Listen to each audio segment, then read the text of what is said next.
ദൈവത്തിൻ്റെ സ്വന്തം നാടിനെ കഞ്ചാവും കള്ളും MDMAയും മയക്കുമരുന്നും കൊണ്ട് നശിപ്പിക്കുന്ന വലിയൊരു മാരകമായ വിപത്തിലേക്കാണ് നമ്മൾ നീങ്ങിക്കൊണ്ടിരിക്കുന്നത്.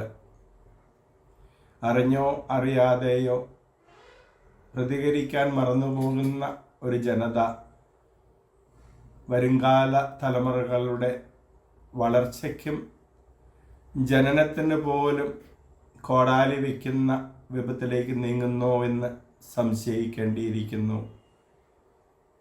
കുഞ്ഞുമക്കൾ മിഠായി വാങ്ങി തിന്നുമ്പോൾ അതിൽ പോലും മയക്കുമരുന്നിൻ്റെ ചുവയും മയക്കുമരുന്നിൻ്റെ ആലസ്യവുമുണ്ടെന്ന് ഉള്ള തിരിച്ചറിവിലേക്കാണ് കേരളം എത്തി നിൽക്കുന്നത്.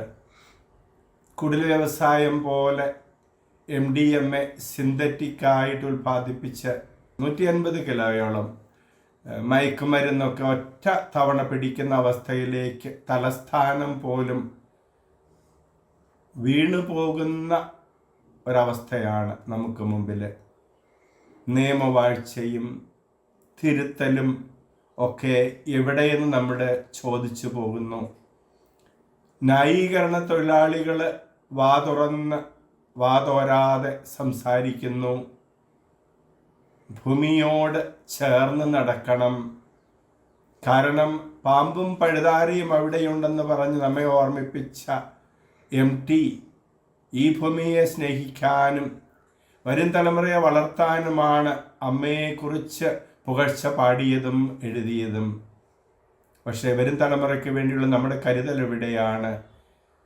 തിരുത്തലും നിയമവാഴ്ചയും എവിടെയാണ്? ശിക്ഷാ നടപടികൾ എവിടെയാണ്? കേസെടുത്തതിന് ശേഷം ഫോളോ അപ്പ് ചെയ്ത് അതിനുവേണ്ടിയുള്ള നടപടിക്രമങ്ങളിൽ നമ്മൾ മറക്കുന്നുവോ? എവിടെയാണ് നമുക്ക് വീഴ്ച പറ്റുന്നത്? വരും തലമുറ അവർക്ക് നൽകാനുള്ള വാഗ്ദാനം നമുക്ക് എന്താണുള്ളത്? കൗൺസലിങ്ങും പ്രിവെൻറ്റീവ് സ്റ്റെപ്സും വഴി നമ്മൾ മുൻകാലേ കൂട്ടി ഈ വിപത്തിനെ കണ്ടില്ലെങ്കിൽ ഇന്ത്യയിൽ തന്നെ ഏറ്റവും കൂടുതൽ മയക്കുമരുന്ന് പഞ്ചാബിലെന്ന് വായിച്ചതോർക്കുന്നു നേരത്തെ. ഇന്നത് കേരളത്തിലെന്ന് മാധ്യമങ്ങൾ പറയുന്നതായിട്ടാണ് എൻ്റെ സംശയം.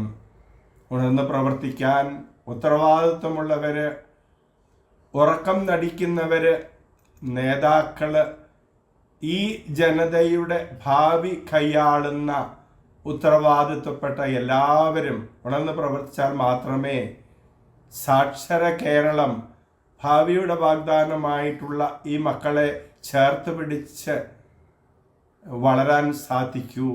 അതിന് നമുക്കെല്ലാവർക്കും ഒരുമിച്ച് കൈകോർത്ത് പ്രവർത്തിക്കാൻ സർവശക്തൻ നിങ്ങളെല്ലാവരെയും അനുഗ്രഹിക്കട്ടെ, ശക്തരാക്കട്ടെ.